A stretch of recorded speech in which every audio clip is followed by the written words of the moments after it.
Well, welcome once again to Yes, How Can I Help? Those of you who've been following this series from the outset will know that in order to prepare for it, and in order to rival AIs and that sort of thing, which was the original intention of this service, I read and memorised the contents of every book, and in fact all printed matter ever to exist.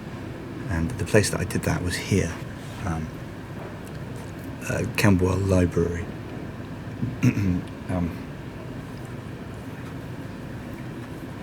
There are around 50,000 books in here. I've read all of them. So to give you one example, this is All by Myself Alone by Mary Higgins Clark. But as I say, that's just one example. So imagine reading that and then doing that thousands more times. Anyway, I'm not here to boast or to ask for credit. I'm here to say that we're recording this, a special episode of Yes, How Can I Help?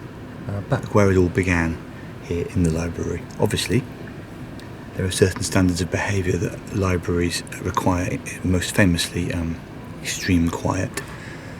So this will be, some of you do find it quite stressful to watch the more frantic Yes, How Can I Help? Not everyone. Someone asked in the comments, when will Alex nearly get run over by a bus again? We're working on that. I'm in negotiation with various transport providers about how soon we can get Alex almost hit, and also how close we can come to actually taking his life. So some news on that. Hopefully, don't want to use phrases like speedboat accident, but we've got some good stuff coming up. Obviously, Alex. If you need. Shh. This is a library. If you need a specific example, I can always go and get a physical example. Obviously, I know you know all the. I do know everything, so it shouldn't be a problem yet. So we're going to start 10 minutes on the watch, please, Alex, if we can. And I'm here among the book stacks as usual. Why do we say people who talk a lot are rabbiting on when rabbits are pretty much the quietest of all animals? Well, this is a nice, relevant question actually to books, because you might have read Watership Down, and if you have read the classic by Richard Adams, you'll know that rabbits actually never stop yapping away. It's just that we can't hear them because we are human. But if you were a rabbit, you'd know that rabbits are just absolute massive great chatters. We're just not able to, and they're always saying stuff like, "Woof, I've got long ears," and then the other rabbit might say, "Not as long as that rabbit," and the first one says, "That's a hair, you prick." So that's the sort of thing rabbits might, but that's just one example. Rabbits never leave off having conversations. Of course, they're quite scared of us, but some rabbits are domesticated, and you might hear, if you could understand them, you might hear rabbits in a home saying things like, "Still in this hutch, aren't we? Yeah, not so bad though. No, I agree, not all that bad. Eating any grass today? Yes." So again, it is possible to pick up some of what rabbits are saying if you have extraordinarily sensitive hearing and can speak the language, of course. The mind, dualism, materialism, or nah? It's complicated, isn't it? We come back off all the time to what consciousness is, and all I can really say is it's very, very fiddly. More on that later. Which is the greater evil, singing Christmas songs outside of the winter months? And there's going to be another question about Christmas etiquette, by the way, or pouring the milk before the cereal. Pouring milk before a cereal is a strange way to act, but I think evil is a very big word for it. Evil is if you sort of chop the head off a squirrel, for example, or start a war of conquest, at least. Burn books? Or burn books. Where we burn books, we ultimately burn people. I don't think that you can call it evil. I'm trying to think of why you might pour the milk first and then add cereal. I suppose you might enjoy the sound of it sort of, plopping into the bowl, for want of a better phrase. I know. Well, I'm not saying I'm one of these people.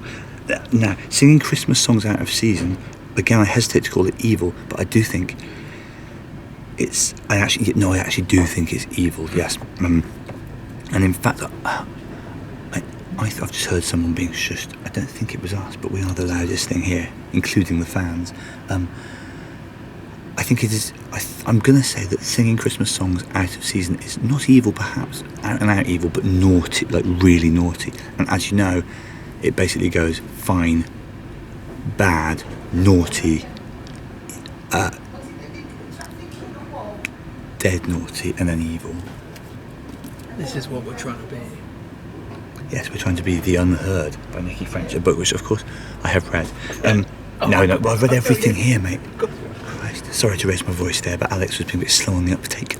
I think that one problem with singing Christmas songs out of season is that it does denude, I'm going to use the word denude, Christmas itself of some of its excitement. Christmas is Christmas because it only comes infrequently. If you start singing Good King Wenceslas or Away in the Manger in June or July, you're cheapening what Christmas is. I feel similarly about Christmas trees and decorations and stuff, but there is another question on that subject coming up. I'm bending at a very unusual angle, by the way, to do this, and but on the other hand, my limp is slightly better for those of you who saw the tendinitis episode.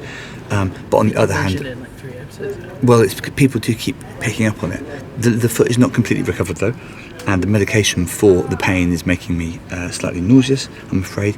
And also, I was apparently mercilessly haunted and bullied by ghosts last week, but I don't have any memory of that. And when I watch the footage back, I can't see the ghosts. Stop doing that thing with your mouth and your nose.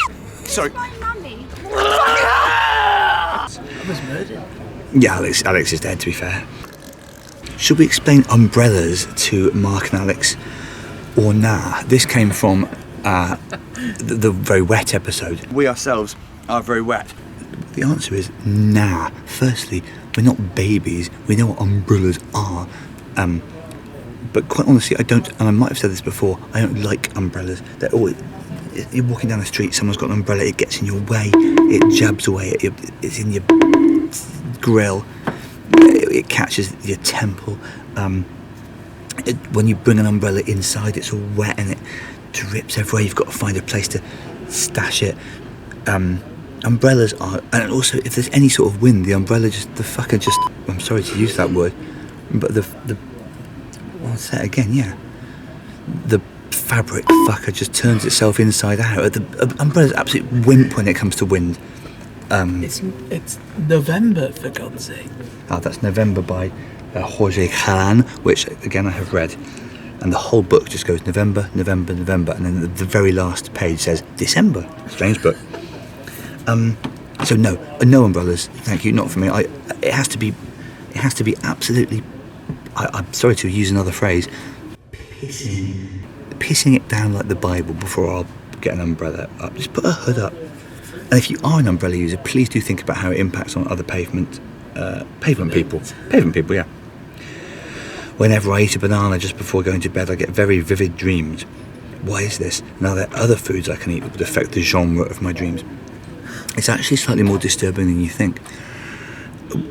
Every time you eat a banana, they aren't dreams. Eating a banana just before bed transports you into one of the million or billion parallel universes that are thought to be possible by the many worlds theory. So if you eat a banana in the final half hour before you go to sleep, you will experience something very odd. So whatever dreams you've been having, you met someone that you thought was dead, you're suddenly in Uruguay, whatever you dream after having a banana is actually happening to you, then you then come back into this universe for the morning. So be aware of that. In terms of other foods you can eat, people talk a lot about cheese. I often, and this is true, wake up at 3 or 4 in the morning with a terrible craving for, your friend of mine, yoghurt. And when I have yoghurt midway through the night, the dreams in the second half of the night are pretty spicy. I suppose it's similar to cheese, isn't it? Dairy. Recently, I dreamt that I was in a camper van with the TV and radio presenter Rick Edwards, and he was driving me around, and then he dropped me off, and I was looking at the London South Bank but also New York, like the Empire State Building was there. It was London, but superimposed with New York landmarks. I was thinking, well, what the fuck is this? How can I be in London and New York? The answer, I had yogurt. 2 minutes 25. Christ, already goes by, doesn't it? It's only a matter of time. I'd quite like. That's a Matter of Time by Claire Askew, which I have read. It's all about it's about a clock that can't be fixed. I'd quite like to know what a logic gate is. You actually wouldn't. It's quite, but it's computers, isn't it? And like the and or I think it's to do with that. It's something to do with the way computers make decisions. I think it's to do with logic. Yeah. And sometimes to do with gates. A logic gate is a building block of a digital circuit, which is at the heart of any computer operation. Yes. I've never had Barocca. It's claimed as sort of vague, which makes me suspicious that it actually does anything. Is it actually life improving or nah? Baroccas have been known to improve people's lives by improving their eyesight, their sense of humour, their looks, but these are very rare side effects. Mostly a Barocca just leaves you with a sort of faint orangey taste and the pleasure which comes from what is largely placebo. Given soup of the day is a thing, which day has the best soup? Thursday. And are we now past the pinnacle of soup? Do you mean as a civilization? No. Occasionally I give you these insights which I'm not really meant to, but there is an amazing soup coming out in about the next 10 to 15 years. It's a combination of vegetables which has never been tried before. I can't say any more about it, obviously. Very quickly, a couple more. Here's a question. What the hell am I supposed to do after my GCSEs? I genuinely have no clue. Need some help adulting, please. Sincerely, from a 15-year-old lol. After your GCSEs, take time to think about either extending your education or maybe getting a trade. It really depends on whether you see yourself as being academically motivated or someone who would like to get on the career ladder as soon as possible. Although career ladder is a rather late capitalist phrase. Just find something to do that you enjoy. Then in your 20s, see where that takes you. You might try several jobs. A lot of people these days drift about a bit in their 20s. That's no bad thing. You might want to find someone to have a relationship with. A relationship is it's like this, but with two of you. And sometimes you argue, but sometimes you have sex. 15 seconds. Do me a simple favour and hurry up. I will. That's a simple favour by Darcy Bell, of course, and it was all about someone lending someone else a belt because their trousers were falling down. So basically, do what you want with your life, but remember you're never out of time until you're dead.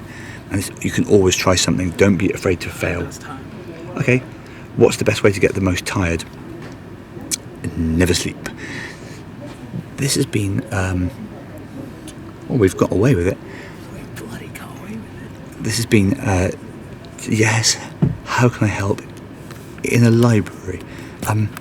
One thing that I always really like is, and so does Alex, interactions with the content. We've had quite a lot of those, but about 2/3 of them these days are just people saying, I am interacting with the content. That is absolutely fine and encouraged, but always keen to have more. We'll take second interactions. Yeah, and above all, just more questions. These questions all came from previous YouTube comments. Before the next episode, there'll probably be a call out on Twitter and who knows what other social media sites. But please do keep putting your comments at the end. Here, you've seen just a fraction of the number of books that I've read.